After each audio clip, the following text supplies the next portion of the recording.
On time TV हेरेर बसिरहनुभएका सम्पूर्ण दर्शकवृन्दहरूमा नमस्कार। म निरबहादुर सुनार। आदरणीय दर्शकवृन्द, अन टाइम टिभी साउदी अरबमा रहेका धेरै पीडित नेपालीहरूको उद्धार गर्दै र विभिन्न सामाजिक कामहरू अथवा विभिन्न सामाजिक सङ्घ संस्थाहरूले गरेका कामहरूलाई साथ सहयोग गर्दै आएको एउटा युट्युब च्यानल हो। आज यति बेला एउटा फेरि फरक खालको अथवा भिन्न खालको एउटा समस्यालाई तपाईहरुमाझ राख्ने जमर्को गरिरहेका छौं। यति बेला हामी यति बेला मेरो साथमा हुनुहुन्छ पीडित व्यक्ति टिकाराम घरती मगर र त्यस्तै गरी मेरो बायाँ साइडमा हुनुहुन्छ उहाँको समस्यालाई विशेष प्रमुख भूमिका निभाउँदै सहयोग गर्दै आउनुभएका आदरणीय अग्रज दाजु तथा समाजसेवी बलराम पुनजी हुनुहुन्छ। उहाँलाई पनि मैले स्वागत गर्न चाहे भने क्यामेरामा यति बेला मलाई खगेन्द्र बराल र राज लिम्बुले साथ दिइरहनु भएको छ। दर्शकवृन्द, साउदी अरबमा एउटा अनौठो घटना, सम्भवतः पहिलो पटक यस्ता घटनाहरू हामीले देखिरहेका छौं। मूलतः रोल्पा त्रिवेणी गाउँपालिका 1 नम्बर निवासी महेन्द्र विक, जो लगभग आजभन्दा 2.5-3 वर्ष अगाडि रोजगारीको सिलसिलामा साउदी आउनुभएको र विगत 1.5 वर्षदेखि उहाँले आफू कार्यरत कम्पनीलाई छोडेर अथवा अवैधानिक भएर अथवा इलिगल भएर बाहिर काम गर्ने क्रममा उहाँ सिकिस्त बिरामी हुन पुग्नुभयो र उहाँको उपचारको लागि उहाँ अवैधानिक भएको कारण उहाँको कम्पनीले उहाँलाई व्यवस्था गरेर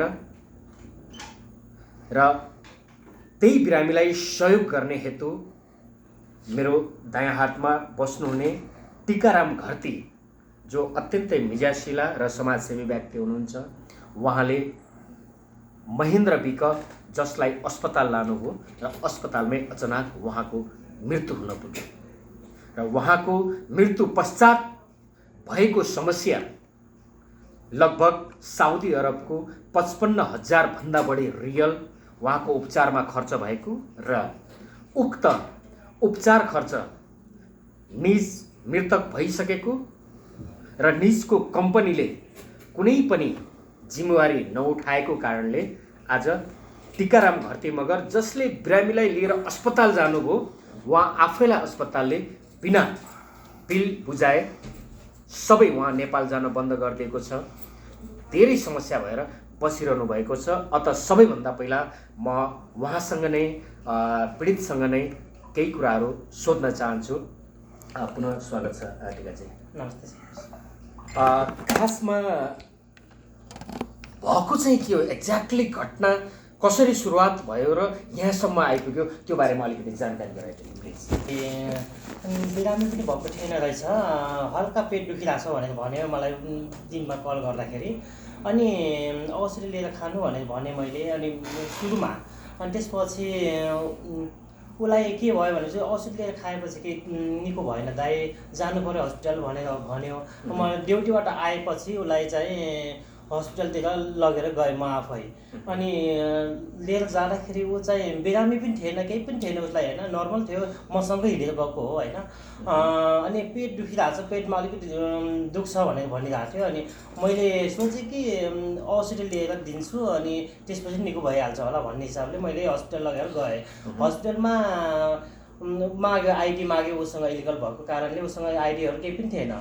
अनि त्यो नभएको कारणले मैले केही फरक पर्ने होला, औषध लिएर दिँदा केही हुन्न होला भन्ने हिसाबले मैले आफ्नो आइडी दिइहालेँ। दिएपछि भित्र गएर डक्टरहरूले सबै चेकअप गर्नुभयो। गरेपछि एडमिसन गर्नुपर्छ, इन्फेक्सन देखिन्छ, अलिकति समस्या हुनसक्छ भन्ने भन्नुभयो। अनि मैले भाइलाई यस्तो भन्छ डक्टरले, केही छैन, तिमी चेक गराएर आऊ, बस 1-2 दिन सायद राख्छ होला, होइन भनेपछि निको भयो, औषध दिएर पठाइदिन्छ, म जान्छु भनेर उसलाई 2-4 घन्टा वेट गराएर मैले उसलाई एडमिसन गराएर म चाहिँ रुम लागिसकेँ। अनि रुम लागिसकेपछि अर्को दिन चाहिँ फोन गरेर सोद्धाखेरि उसलाई के छ कस्तो छ भनेर सबै बुझ्न खोज्दाखेरि उसले त्यस्तो केही पनि फरक परेको छैन दाइ, यहाँ खै हुन्छ कि हुँदैन के हुन्छ भन्ने कुरा गर्यो। अनि म ड्युटी सकाएर तुरुन्तै हस्पिटलमा भेट्न गएँ। अनि भेट्न गएपछि त्यस्तै जस्तो मैले हिजो लिएर गएको थिएँ त्यस्तै नै थियो होइन। डक्टरको यसो सल्लाह अनुसार चाहिँ अलिकति क्रिटिकल नै छ अवस्था, अलि इन्फेक्सन भएको छ, उसको किडनीहरू पनि काम गरिरहेको छैन भन्ने यस्तो कुरा गर्नु डाइरेक्टली चाहिँ भन्नुभएको थिएन। अनि भन्नुभयो, मैले वेट गरेँ अब के हुन्छ कस्तो हुन्छ भन्ने यस्तो कुरोले अब वेट गरेँ। एकछिन 1-2 घन्टा चाहिँ वेट गर्दाखेरि पछि डक्टरले के भन्नुभयो भनेपछि यहाँबाट हुँदैन, ट्रान्सफर गर्नुपर्छ अर्को हस्पिटलमा, यहाँबाट चाहिँ हुँदैन भन्ने चाहिँ खबर दिनुभयो। त्यो भएपछि मैले त्यहाँबाट डिस्चार्ज गराएर अर्को हस्पिटलमा आफै लान्छु भन्ने हिसाबले मैले डिसाइड गरेर खोजेको थिएँ। तर इन्सुरेन्सबाट एप्रुभल अर्को हस्पिटलबाट आइसकेर चाहिँ त्यो हस्पिटलले एप्रुभल पठाएको रहेछ अर्को हस्पिटललाई। अनि एप्रुभल भइसकेपछि डिस्चार्ज गर्न मिल्दैन भनेर त्यहाँबाट अर्को हस्पिटलमा जो हस्पिटल मैले हरबिया हस्पिटलमा भर्ना गराएको थियो भनेपछि त्यो हरबियाले चाहिँ अर्को फ्यामिली केयर हस्पिटल जो चाहिँ यता नडिममा छ त्यहाँ चाहिँ उहाँले त्यो हस्पिटलबाट उता ट्रान्सफर गरिदिनु भयो। गरिदिएपछि मैले अलिकति के डाउट भयो भनेपछि अब त्यहाँ एउटा हस्पिटलबाट नभएको अब अर्को हस्पिटलमा ट्रान्सफर गरेपछि त अलि सिरियस नै होला, सिरियस नै भयो। अनि नहुने जस्तो भयो, अलिकति धेरै नाजुक भएर त त्यस्तो गऱ्यो होला भन्ने भयो। अनि मैले सबै साथीभाइहरूले बुझेँ के गरौँ कसो गरौँ भनेर अलि आत्तिएर पनि सबै साथीहरूले बुझ्न खोजेपछि तपाईँले तुरुन्तै उहाँलाई डिस्चार्ज गर्नुहोस्, अर्को हस्पिटलमा आफ्नै पासपोर्ट होला, पासपोर्टबाट उहाँलाई भर्ना गर्नुहोस्, तपाईँले आफ्नो नामबाट जसरी पनि निकाल्नुहोस् भनेर भन्नुभयो। अनि मैले त्यो गर्न कोसिस गरेँ। अनि आफूले पैसा लगाएर भए पनि आफ्नो पैसामा भए पनि उसलाई चाहिँ उपचार गर्न खोजेँ, सकेसम्म उसको ज्यान बाँचोस् भन्ने यहाँको उद्देश्य थियो। उसको ज्यान बाँचोस्, पैसामा भए पनि उसलाई उपचार गराउँछु, तर पनि उसलाई पनि समस्या नहोस् मलाई पनि समस्या नहोस् भन्ने हिसाबले गर्न खोजेँ। तर त्यो भएन। अनि त्यो नभएको कारणले के भइदियो भनेपछि अब उसलाई चाहिँ त्यो हस्पिटल लगिसकेपछि उसलाई चाहिँ उसमा हालिदिइहाल्यो, आइसियुमा राखिदिइहाल्यो। आइसियुमा राखिदिइसकेपछि उसँग पहिला त्यो जुन हस्पिटलमा हाम्रो नर्मली थियो, बोलचाल पनि भइरहेको थियो, राम्रोसँग कुरा पनि गरिरहेको थियो, दुखिरहेको छ पेटमा भन्थ्यो। अनि त्यो हस्पिटलमा लगिसकेपछि आइसियुमा राखिदियो। आइसियुमा राखेपछि त्यहाँबाट अब भेट्न जान चाहिँ मिल्ने, तर टाइम 1 घन्टा जस दिनमा 1 घन्टा अनि साँझ 1 घन्टा बिहान 1 घन्टा जान मिल्थ्यो। अनि भेट्न चाहिँ जान्थ्यौँ हामी, तर उसले चाहिँ आइसियुमा राखेको थियो। अनि त्यो भएको कारणले उसलाई चाहिँ त्यहाँबाट नर्मल भएन, त्यहाँदेखि नर्मल भएन। अनि त्यो नभएको सबैभन्दा पहिला तपाईँले लानुभयो रबिया अस्पतालमा। हजुर सर। जहाँ उसको आइडी नभएको कारण तपाईँ आफ्नो आइडी प्रयोग गरेर उसलाई एडमिसन गर्नुभयो। हजुर होइन, एकदमै। त्यहाँबाट उसलाई रिफर गरेर कुन अस्पतालमा पुर्यायो? अर्को फ्यामिली केयर हस्पिटलमा। फ्यामिली केयर अस्पताल रियाद। हजुर रियादभित्रै। त्यस पछाडि त्यसको कति दिन पछाडि उहाँको डेथ हुनुभयो त्यो अस्पतालमा? रबिबाट ट्रान्सफर गरेपछि उहाँलाई 4 दिनभित्र 5 दिनको भित्र 4 दिन चाहिँ उहाँ भर्ना हुनुभयो। अनि 5 दिनभित्रमा उहाँको चाहिँ डेथ भयो। दर्शकबिन, समस्याको मुख्य जड अब सुरु हुँदैछ। महेन्द्र विक जसलाई जो आफ्नो आइडी नभएको कारणले टिकाराम घरतीले उहाँलाई अस्पताल लिएर जानुभयो। अस्पतालमा उहाँको डेथ भयो। डेथ भइसके पछाडि अस्पतालको उहाँको बिल तिर्नको लागि टिकाराम घरती स्वयं फस्न पुग्नुभयो। मुख्य जड यही हो। त्यस पछाडि अस्पतालले तपाईँलाई के भन्यो? त्यसपछि के भयो भनेपछि अब उसको त भाइको त डेथ भइसक्यो होइन। डेथ भइसकेपछि डेथ हुनुभन्दा पहिला पनि मैले अब अलि समस्या अलि जटिल हुन सक्छ जस्तो लागेर एमबिसीसम्म पनि धाएँ मैले है। एमबिसीमा गएर ल मैले यस्तो एकजना भाइको इलिगल हुनुभएको थियो, उहाँलाई चाहिँ अलिकति समस्या परेर मैले हस्पिटल लगेर गएको। अनि ऊ चाहिँ अलि सिरियस भएको कारणले मैले उहाँलाई डिस्चार्ज गर्न सकेन। अब अहिले चाहिँ ऊ अहिले आइसियुमा छ। उसको लागि मैले मेरो आइडिया त युज गरेको छु तर अहिले चाहिँ ऊ आइसियुमा छ अनि भोलि बाई चान्स अब केही भइदिइहाल्यो भनेपछि के गर्न सकिन्छ सर भनेर मैले उहाँ एमबिसीमा कुरा राखेको भनेपछि थिएँ। मृत्युको लगभग करिब पुग्न लागिसके पछाडि तपाईँलाई त्रास भयो, तपाईँले दूतावासमा सम्पर्क गर्नु। हजुर म ठ्याक्कै छोटो भाषामा भन्नुपर्दा दूतावासले त्यति बेला तपाईँलाई के जवाफ दिनुभयो? दूतावासबाट के जवाफ पाउनुभयो तपाईँ? हजुर मैले दूतावासले के भन्नुभयो भनेपछि म हस्पिटलमा गएँ सर पहिला होइन। हस्पिटलमा गएपछि डक्टरले मलाई के भन्यो भनेपछि 90% चाहिँ उसको डेड छ, 10% 5% मात्रै छ, त्योले जति हुन्छ आश गर्नुहोस्, त्योभन्दा हामीले भन्न सक्दैन, त्यो त अब यति मात्रै 5% 10% भन्दा चान्स छैन भनेर भनिसकेपछि म एमबिसीमा गएँ सर है। एमबिसीमा गएपछि एमबिसी 9 नम्बर रुममा बस्नुहुन्छ है जीवन राई भन्ने, उहाँसँग भेटेँ। उहाँसँग गएर कुरा गर्दाखेरि ल सर समस्या पर्यो, यो मेरो भाइ गाउँकै एकजना भाइ हुनुहुन्छ, उहाँलाई मैले मेरो आइडीबाट युज गरेर उहाँलाई हस्पिटल पुऱ्याएको छु। उहाँ चाहिँ अलिकति सिरियस नै हुनुहुन्छ। डक्टरले 90% गइसकेको छ, 5% 10%ले जति काम गर्छ भन्नुभएको छ। अब के गर्न सकिन्छ सर, गल्ती भयो, अब हेल्प गर्नु पर्यो, कसरी हुन्छ के हुन्छ भनेर कुरा राख्दाखेरि उहाँले के भन्नुभयो भनेपछि किन गरेको, कसलाई सोधेर गरेको हो, त्यस्तो काम पनि गर्ने हो भनेर यसरी भन्नुभयो। अनि त्यहाँबाट पनि केही उहाँहरूले पनि केही सल्भ गर्नु होला जस्तो लागेन मलाई, किनभने हाम्रो गार्जियन भनेको पनि एमबिसी नै हो। हामीलाई केही समस्या पऱ्यो भने सुनाउने उहाँहरूले नै हो। अनि केही हल निकालिदिनुहुन्छ कि भनेर म उहाँहरूसँग गएको थिएँ। अनि उहाँहरूले त्यति वास्ता गर्नु भएन, सायद उहाँहरूको त्यो प्राथमिकता परेन कि खै के हो, उहाँले चाहिँ यसरी भन्नुभयो कि कसलाई सोधेर लगेको, किन लगेको, त्यस्तो पनि गर्ने हो। खैर ठिक छ, त्यहाँसम्म दूतावासको जवाफलाई पनि लगभग हामीले बुझ्न सक्यौँ। त्यस पछाडि महेन्द्र विकको मृत्यु भयो।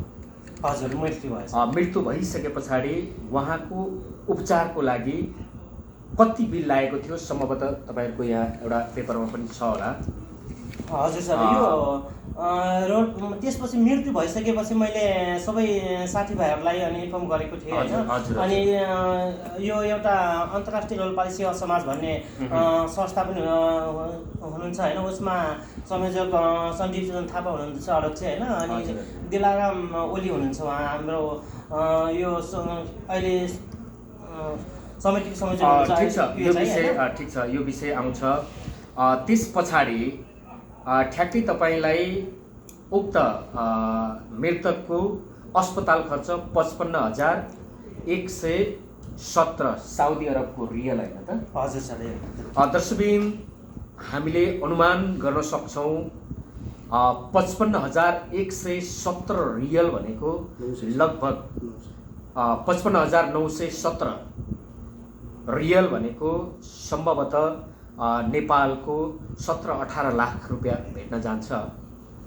जुन बिलको कारण उहाँ फस्नुको कारण बिरामी इलिगल, उहाँले आफ्नो आइडीले एक नेपाली हुनुको नाता उपचार गर्न अस्पताल लिएर जानुभयो। त्यस पछाडि अस्पतालले यहाँलाई चाहिँ के चाहिँ भन्यो त? हस्पिटलले के भन्यो भने सर, यो डेट भइसकेपछि हामी त्यहाँ गयौँ। अनि एमबिसीका सरहरू पनि आउनुभयो। अनि उहाँहरूले जुन मेरो आइडीबाट युज भएको थियो त्यो चाहिँ सबै कुराहरू अब मिलाइदिनु भयो होइन, एमबिसीले मिलाउनु भयो। के भन्नु, सबै कुरा मिलिसकेपछि के भन्यो भनेपछि जुन तिम्रो नामबाट लागेको छ इन्सुरेन्सहरू युज भएको छ त्यो सबै हटाइदिन्छौँ, हट्छ पनि।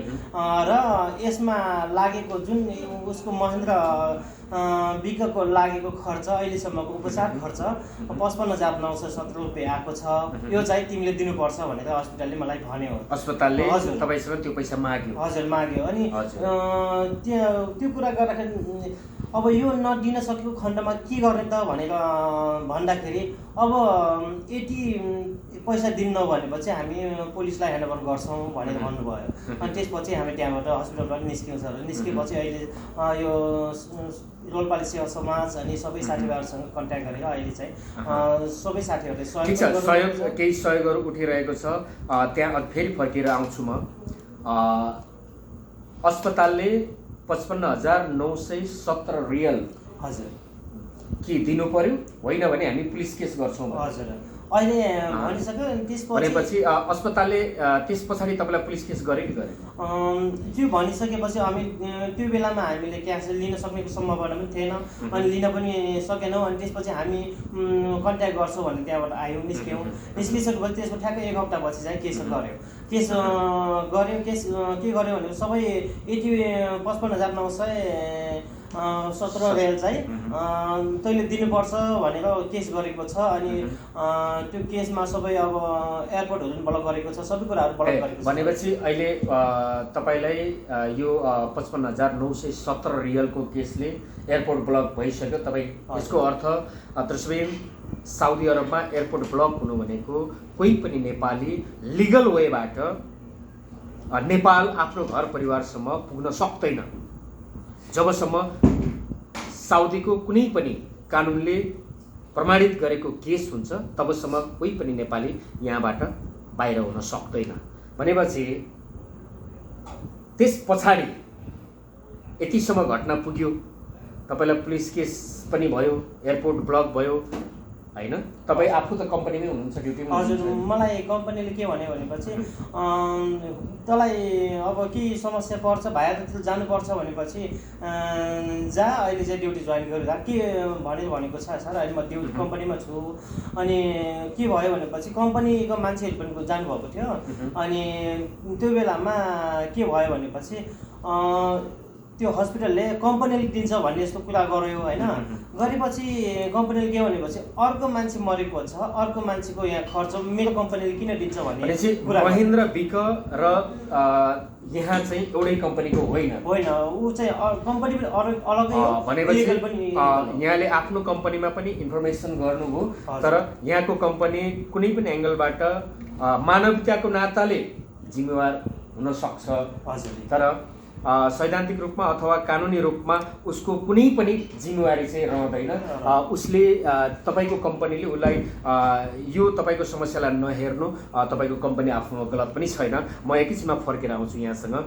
दर्शकबिन यति बेला मसँग एकजना समाजसेवी व्यक्तित्व जसले यो घटनाको निमित्त धेरै दौडधुप गरेर धेरै नेपाली दाजुभाइहरूसँग यो समस्या समाधानको लागि 2-4 पैसा कलेक्सन गर्नको लागि प्रमुख भूमिका निभाउनु भएका आदरणीय मेरा अग्रज दाजु समाजसेवी व्यक्ति बलराम पुनजी हुनुहुन्छ। म एकैछिन पुनः उहाँलाई स्वागत गर्न चाहे। बलराम पुनजी, फेरि एकपटक मैले यहाँलाई स्वागत गर्न चाहे। धन्यवाद। यति धेरै घटनाहरू भइसके पछाडि पक्कै पनि टिकाराम घरतीजीले यहाँलाई इन्फर्मेसन गर्नुभयो। गरिसके पछाडि यहाँले कसरी महसुस गर्नुभयो कि अब हामीले सहयोग गर्नुपर्छ, अथवा कुन माध्यमबाट यहाँहरूले सहयोग उठाइरहनु भएको छ, अथवा साउदी अरबमा मात्रै उठाउनु भएको छ कि नेपाल अथवा विश्वभरि छरिएर रहेका नेपालीहरू माझहरू पनि पुगोस् भन्ने, यो यस्ता समस्याहरू पुगोस् र तुरुन्तै यो समस्याको समाधान होस् भन्ने चाहना पनि हुनसक्छ होइन? यो विषयमा सहयोगको विषयमा चाहिँ यहाँले केही जानकारी राखिदिनु होला प्लिज। धन्यवाद। पहिले त मेरो घर पनि रुन्डीगढी गाउँपालिका वार्ड नम्बर 6 होटेलीमा पर्छ र उहाँको घर चाहिँ त्रिवेणी गाउँपालिका वार्ड नम्बर 1। यो हामी चाहिँ छिमेकी एकदमै नजिकै सटेको गाउँपालिका हो। यो मात्रै नभएर उहाँसँग चाहिँ हाम्रो चाहिँ पहिलेदेखि चिनजान भएको चाहिँ हाम्रो एकदम मिलनसार प्यारो भाइ हो र उहाँ म यसै बखतमा यो दुर्घटना हुने बेलामा चाहिँ म छुट्टी गएको थिएँ नेपालमा, घर गएको थिएँ। घर गएको बेलामा घर पुगेको बेला म कति 1 महिना जति म छुट्टी बिताएर आइसके पछाडि चाहिँ उहाँले एक्कासी लद्दा यस्तो भयो, के हो यस्तो भयो, यस्तो समस्या पऱ्यो भनेर चाहिँ उहाँले चाहिँ कुरा म आउने बित्तिकै उहाँले चाहिँ मलाई कल गरेर भन्नुभयो। अनि एकदम मलाई पनि हल्का एकदमै अलिकति तनाव भयो क्या, यस्तो एकदम नराम्रो दुख्दै परेको कुरा भयो त। अनि के गर्ने त, कसरी हुन्छ? अब यत्रो पैसा त तपाईँको जब जस्तै उहाँ त अब यहाँबाट चाहिँ अब नेपाल जान पनि पाउनु हुँदैन, सबै कुरो ब्लक भइसक्यो। उहाँले केस परिसक्यो। एउटा बाहिर घुमिरहेको एउटा जेलरको रूपमा जेलको जिन्दगी बिताइराख्नु भएको छ।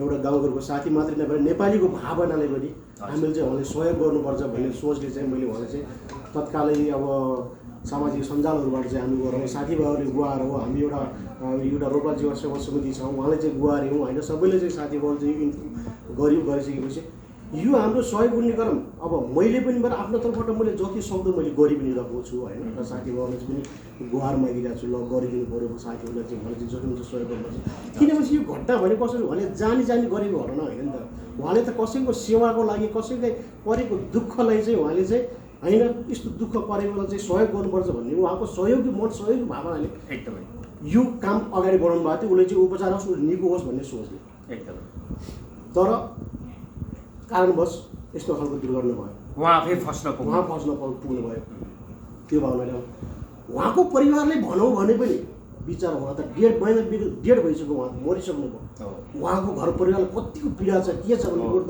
अब यो हामीले कल्पना पनि गर्न सक्दैनौँ जसले भोग्यो हुन्छ त्यसले मात्रै थाहा हुन्छ होइन तर समस्या त के त भनेपछि टिका सर त यहाँ फस्नु न टिका भए त फस नि त अब त्यो अब एउटा सहयोग गर्दाखेरि सहयोग गर्ने बेलामा चाहिँ उहाँले चाहिँ एउटा समस्या यस्तो समस्या आइपऱ्यो कि उहाँले यो अब नेपालीको लगभग 20 लाख रुपियाँ चाहिँ सानसुन भेट्छ होला लगभग 55,000 रुपियाँ लगभग 17 रुपियाँ साउदी रियाल अनिवार्य उहाँले तिर्नु पर्यो हस्पिटलले चाहिँ उहाँको नाममा केस गरेछ उहाँले यो चाहिँ ल जसरी भयो भने चाहिँ अब सहयोग गर्नुपर्छ उठाउनुपर्छ भने चाहिँ हामीले यो अभियान चाहिँ हामी उतै नेपालबाट रोजगाबाट साइकिलबाट सबैबाट अभियान उता नेपालतिर पनि चलाएको छौँ हजुर हजुर अनि यहाँबाट पनि साउदीबाट अब थुप्रै ठाउँबाट साथीभाइहरूले चाहिँ सहयोगको अपिल गरिरहेको छ र सहयोग उठाइ पनि राखेको छु हल्का फुल्का र केही फाटोफुट्टा आफ्नो गाउँका साथीहरूले त कतारबाट पनि हजुर हजुर हल्का केही सहयोग गर्ने बाचाहरू दिनुभएको छ गर्नु यो तरिकाले चाहिँ हामी अगाडि बढिरहेको छौँ र भनेपछि ठिक छ अहिलेसम्म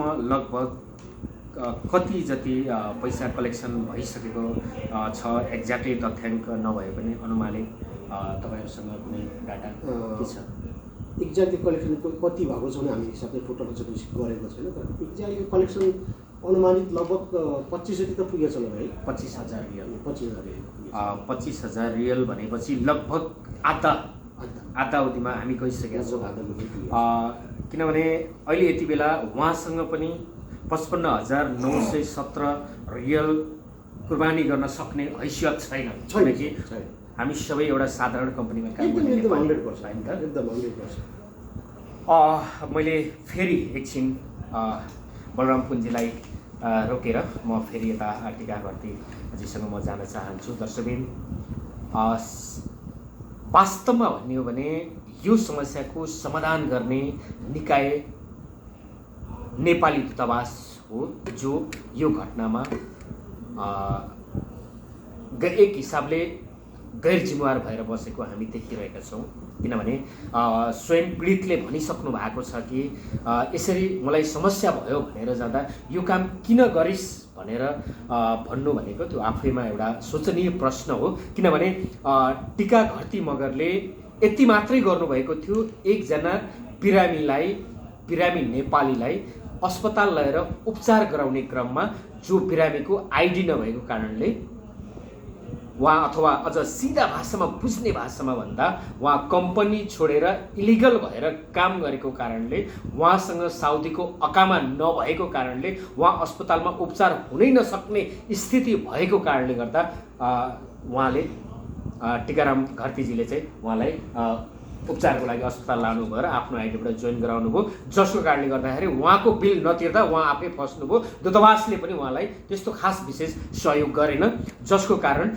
नेपाली खास गरिकन बलराम पुन दाजु जस्तो समाजसेवी व्यक्तिहरूको सहयोगमा अहिले लगभग अनुमानित 25,000 आधाउधी पैसा उठिसकेको कुरा सुन्दा अलिकति खुसी पनि लाग्यो र यो भिडियोको माध्यमबाट विश्वभरि छरेर रहनुभएका चाहे जुनसुकै देशमा हुनुहुन्छ नेपालको जुनसुकै जिल्लाको भए पनि यदि तपाईँहरूले सहयोग गर्न चाहनुहुन्छ उहाँको यो समस्यालाई समाधानको निमित्त केही सहयोग गर्न चाहनुहुन्छ भने यहाँहरूले पनि सहयोग गर्न सक्नुहुन्छ र अन्तमा म एउटा प्रश्न गर्न चाहन्छु अन्तत्वगत तपाईँले यति भइसके पछाडि नेपाल एम्बेसीमा फेरि अब मैले यो पैसा दिनको लागि यो पैसा अस्पताललाई पेमेन्ट नगरेसम्म त तपाईँ आफू जान सक्नुहुन्न हजुर एकदमै सर होइन।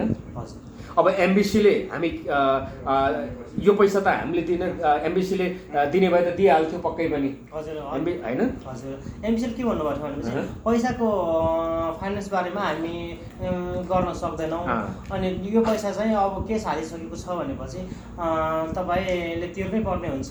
पहिला के पनि भन्नुभएको थियो भनेपछि हामी सबभन्दा पहिला अब डेड बडी पठाउँछौँ, डेड बडी पठाइसकेपछि तपाईँलाई डेड बडी पठाएको भोलिपल्टै म तपाईँहरूलाई कल गर्छु, इन्फर्मेसन दिन्छौँ, तपाईँ एमर्जेन्सी टिकट काटेर निकल्दा हुन्छ यदि केस छैन भनेको भन्नुभएको थियो। अनि त्योभन्दा पहिला नै केस भइसकेको छ सर, केस हालिसकेको छ भनेर उहाँहरूलाई सबै जानकारी गराइसकेपछि त्यसो भएपछि तपाईँले त्यो पैसा दिनुपर्ने हुन्छ। भनेपछि तपाईँलाई पुलिस केस भइसके पछाडि पनि फेरि तपाईँले एमबिसीलाई सम्पर्क गर्नुभयो, तर त्यति बेला तपाईँलाई एमबिसीले चाहिँ यो पैसा तपाईँले नतिरेसम्म यो समस्या समाधान हुँदैन भन्नुभयो उहाँ। हजुर एमबिसीले त्यही भन्नुभएको, पैसा तपाईँले तिर्नै पर्छ, साथीभाइहरूको हार्नुहोस् भनेको। दर्शकबिन यति बेला हामी एउटा परदेशीको समस्यामाथि कसैलाई सहयोग गर्छु भन्दा आफै फसेको एउटा पीडितको बारेमा छलफल गरिरहेका थियौँ र गरिरहेका छौँ। अब हामी छलफलको लगभग अन्तिममा पनि आइसकेका छौँ। म निरबहादुर सुनार अहिले यति बेला अन टाइम टिभी प्रस्तुता तपाईँहरूमाझ एउटा विनम्र आग्रह गर्न चाहन्छु, विश्वको जुनसुकै कुनामा भए पनि यदि मलाई सुन्दै हुनुहुन्छ र यो समस्याले तपाईँलाई छोएको छ र यस्तो समस्या अरू कसैलाई नपरोस् भन्ने चाहनुहुन्छ र एउटा रोल्पाको सिधा मगरलाई तपाईँहरूले सहयोग गरेर छिटोभन्दा छिटो उहाँलाई यो समस्याबाट मुक्त गर्न चाहनुहुन्छ भने चाहे वचनले, चाहे भावनाले, चाहे 2 पैसाले किन नहोस्, तपाईँ जहाँ कहीँबाट भए पनि सहयोग गरिदिनको लागि म यहाँहरूसँग विनम्र आग्रह गर्दछु। र अन्तिममा टिकाराम घरतीजीलाई म एकपटक हाम्रो दर्शकहरूलाई अन्तिममा यहाँको अपिल राख्नको लागि म आग्रह गर्दछु। हजुर नमस्ते सबैजनाले जति पनि अन टाइम टिभी हेर्दै हुनुहुन्छ र सबैजनाले म यो अपिल गर्न चाहन्छु कि बाई मिस्टेक भनौँ या जानी भनौँ गल्ती भएको होइन, साथीभाइले बचाउँछु भन्ने हिसाबले म आफै फस्न पुगेको छु होइन। त्यो भाइ पनि बचेन, उसको पनि डेथ भयो र म पनि अहिले फस्न पुगिरहेको छु। अनि त्यो हस्पिटलको बिल तिर्नको लागि 55,917 रियाल चाहिँ मेरो अकाउन्टमा मेरो आइडीमा केस गरेको छ हस्पिटलले। अनि त्यो नतिरेसम्म म यहाँबाट मैले निकास पाउँदैन। अनि त्यो भएको कारणले सबै साथीभाइहरू सङ्घ-संस्थाहरू लागिरहनु भएको छ, जो जति लाग्नु भएको छ उहाँहरूलाई एकदम धन्यवाद दिन चाहन्छु। रोल्पाली सेवा समाज लाग्नु भएको छ अनि अन्य सबै व्यक्तिगत तर्फबाट पनि धेरै साथीहरूले सहयोग गर्नुभएको छ, उहाँहरूलाई पनि धन्यवाद। र अझैसम्म पनि यो अझै समथिङ 20-25 हजारको दाइले भन्नुभयो, त्यतिसम्म सायद भयो होला अन्दाजी भन्नुभएको छ। र हामीले पुर्याउनु पर्ने चाहिँ टोटली 55,000 छ र सबैले आफ्नो ठाउँबाट सक्दो सहयोग गर्नु होला भन्ने अपेक्षा राखेर हाम्रो अन टाइम टिभीका निर सरलाई मैले गुहारेको छु र उहाँको मार्फत मैले सबैलाई अपिल गर्न चाहन्छु, सक्दो सबैले सहयोग गरिदिनु होला। धन्यवाद यहाँलाई। त्यसै गरी अन्तिममा 2 शब्दमा यो समस्यालाई आफ्नो समस्या सम्झेर काँध थापेर प्रमुख भूमिका निर्वाह गरिरहनुभएका आदरणीय बलराम पोन्जीलाई पनि म एकपटक सम्पूर्ण दर्शकहरूलाई उहाँको सहयोगको अपिल गर्न म आग्रह गर्छु प्लिज। सबैजनालाई देश विदेशमा छँदै बस्नुभएका सबै नेपाली दाजुभाइ तथा दिदीबहिनीहरू सबैले चाहिँ के अपिल गर्न चाहन्छु भनेपछि एउटा मानवीय नाताले एउटा परेको अप्ठ्यारोलाई जानी अन्जानमा परेको दुःखलाई चाहिँ अब सक्दो सहयोग नसके भिडियोलाई सेयर गरेर सहयोगी मनहरू कहाँसम्म पुर्याइदिने कोसिस गर्नु होला। सकेसम्म कति सक्नुहुन्छ सो इच्छाले सहयोग गर्ने अपिल गर्न चाहन्छु सबैजनालाई। जतिजनाले चाहिँ सहयोग गर्नुभएको छ, सहयोग गरिनु भएको छ उहाँहरूलाई चाहिँ हृदयदेखि धन्यवाद दिन चाहन्छु। हस्, धन्यवाद बलराम पोन्जीलाई पनि। दर्शकबिन यति बेला हामी हाम्रो यो भलाकुसारी, यो पीडाको भलाकुसारी, यो सहयोगको अपिलको भलाकुसारीबाट हामी बिदा हुन चाहन्छौँ। बिदा हुनुभन्दा अगाडि हामीलाई क्यामेरामा साथ दिनुहुने राज लिम्बू र खगेन्द्र बरालजीलाई विशेष धन्यवाद दिँदै पुनः एकपटक यो पीडालाई सबैले आफ्नो पीडा सम्झेर जति सक्दो खुल्ला हृदयको अन्तस्करणबाट सहयोग गर्नको लागि विनम्र आग्रह गर्दै र यदि तपाईँले पैसाले सहयोग गर्न सक्नुहुन्न भने यो भिडियोलाई लाइक सेयर र कमेन्ट गरेर धेरैभन्दा धेरै दयाका खानीहरूसम्म पुर्याइदिनको लागि विनम्र आग्रह गर्दै अन टाइम टिभीलाई सम्झिरहनुहोला। फेरि अर्को प्रस्तुति अथवा अर्को बहस, अर्को छलफल अथवा अर्को कुनै कार्यक्रमसम्मको लागि म निरबहादुर सुनार बिदा हुन चाहन्छु। हस्त नमस्ते, धन्यवाद सबैजनालाई। हाम्रो यो सामग्री कस्तो लाग्यो कमेन्ट बक्समा कमेन्ट गर्न सक्नुहुनेछ। हाम्रो युट्युब च्यानललाई तपाईँले सब्स्क्राइब गर्नुभएको छैन भने आजै सब्स्क्राइब गरी नजिकै रहेको बेल आइकन पनि थिच्न सक्नुहुनेछ। यसले गर्दा तपाईँले हाम्रो विभिन्न भिडियोको अपडेट सजिलै समयमा प्राप्त गर्न सक्नुहुनेछ।